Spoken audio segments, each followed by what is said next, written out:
வணக்கம். இரவு நேர பிரதான செய்திகள். செய்திகளின் ஊடாக நர்மதா சிறையில் முதலில் தலைப்புச் செய்திகள். அபிவிருத்தி திட்டங்களை விரைவுபடுத்த போதுமான நிதி அரசாங்கத்திடம் உள்ளது. பிமல் ரத்நாயக்க. பெருந்தோட்டத்துறை மக்களுக்கு 10,000 வீட்டு திட்டம். 57 வீடுகளுக்கான பணிகள் ஆரம்பம். சுதந்திர தினத்தன்று அமெரிக்காவை உலுக்கிய துப்பாக்கிச் சூடு. இனி விரிவான செய்திகள். அரசாங்கம் அடுத்த கட்டமாக நாட்டின் உட்கட்டமைப்பு, கல்வி மற்றும் அனைத்து துறைகளின் வளர்ச்சியை விரைவுபடுத்துவதில் கவனம் செலுத்தும் என அமைச்சர் விமல் ரத்நாயக்க தெரிவித்துள்ளார். எதிர்க்கட்சிகளின் விமர்சனங்களுக்கு பதிலளித்த அவர், பெரிய அளவிலான வளர்ச்சி திட்டங்களை ஆரம்பிப்பதற்கு முன் நாட்டின் பொருளாதாரம், சட்டம் ஒழுங்கு மற்றும் சமூக சூழலை நிலைப்படுத்துவதற்கே அரசாங்கம் முதலிடம் கொடுத்ததாக கூறினார்.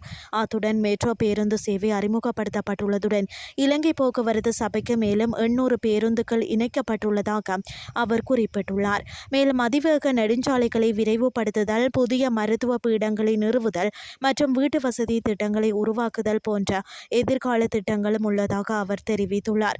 நிதி பற்றாக்குறை இல்லை என குறிப்பிட்ட அமைச்சர், காலாவதியான நிர்வாக நடைமுறைகளும் தொழில்நுட்ப வல்லுநர்களின் பற்றாக்குறையுமே சில திட்டங்களை தாமதப்படுத்துவதாக கூறினார்.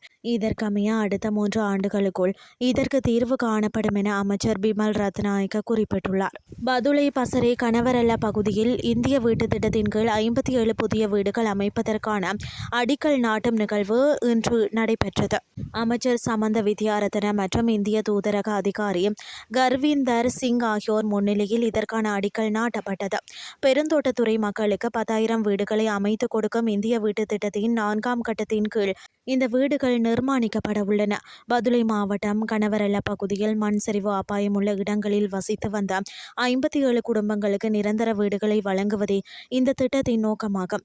இதன் கீழ் ஒவ்வொரு வீட்டுக்கும் இந்திய அரசாங்கம் தலா 28 லட்சம் 2.8 மில்லியன் ரூபாயும், உட்கட்டமைப்பு வசதிகளுக்காக இலங்கை அரசாங்கம் மேலதிகமாக 4 லட்சம் ரூபாயும் ஒதுக்கியுள்ளன. இனி வெளிநாட்டு செய்திகள். அமெரிக்காவில் இடம்பெற்ற துப்பாக்கிச்சூட்டு சம்பவத்தில் 4 சிறுவர்கள் உட்பட குறைந்தது 8 பேர் காயமடைந்துள்ளனர். குறித்த சம்பவம் நியூயார்க் கோனி தீவில் நேற்று இரவு இடம்பெற்றுள்ளது. காயமடைந்த 8 பேரும் அவசர மருத்துவ குழுவினரால் மேலதிக சிகிச்சைக்காக உடனடியாக மருத்துவமனைக்கு கொண்டு செல்லப்பட்டுள்ளனர். இதில் காயமடைந்த 8வது நபரான 21 வயதுடைய யுவதி ஒருவரின் நிலைமை கவலைக்கிடமாக உள்ளதாக தெரிவிக்கப்பட்டுள்ளது. காவல்துறையினரின் கூற்றுப்படி, புரூக்ளினில் அமெரிக்க சுதந்திர தினமான ஜூலை 4ஆம் தேதி நள்ளிரவு வானவேடிக்கை கொண்டாட்டங்களின் போது இரவு 10:35 மணியளவில் இந்த துப்பாக்கிச்சூடு நடத்தப்பட்டுள்ளது. சம்பவம் நடந்த இடத்திற்கு அருகில் இருந்து துப்பாக்கியுடன் கூடிய புத்தக பை ஒன்றை நியூயார்க் காவல்துறை கண்டெடுத்துள்ளது. சம்பவம் தொடர்பில் மேலதிக விசாரணைகளை காவல்துறையினர் முன்னெடுத்துள்ளமை குறிப்பிடத்தக்கது. செய்திகள் யாவும் நிறைவடைகின்றது.